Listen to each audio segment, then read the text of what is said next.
And Moses spake unto the heads of the tribes concerning the children of Israel, saying, This is the thing which the Lord hath commanded.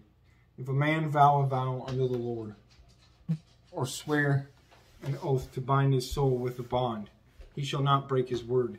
He shall do according to all that proceedeth out of his mouth. If a woman also vow a vow unto the Lord, and bind herself by a bond, being in her father's house in her youth, and her father hear her vow, and her bond wherewith she hath bound her soul, and her father shall hold his peace at her, then all her vows shall stand, and every bond wherewith she hath bound her soul shall stand.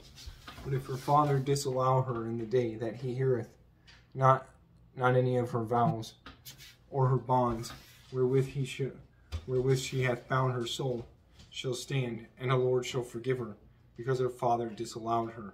And if she had it all in husband, when she vowed or uttered out of her lips, wherewith she bound her soul, and her husband heard it, and held his peace at her in the day that he heard it, then her vows shall stand, and her bonds wherewith she bound her soul shall stand.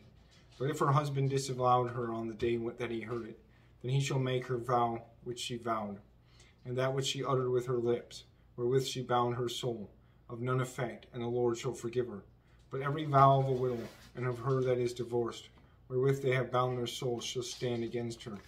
And if she vowed in her husband's house, or bound her soul by a bond with an oath, and her husband heard it, and held his peace at her, and disallowed her, then all her vows shall stand, and every bond wherewith she had bound her soul shall stand.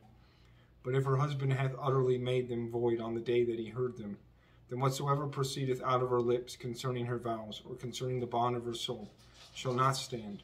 Her husband hath made them void, and the Lord shall forgive her.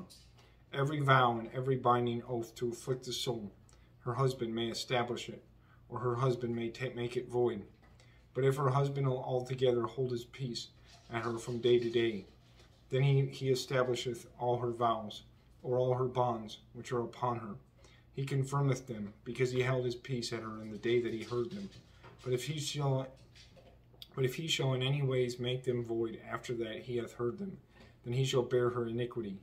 These are the statutes which the Lord commanded Moses between a man and his wife, between the father and his daughter, being yet in her youth in her father's house.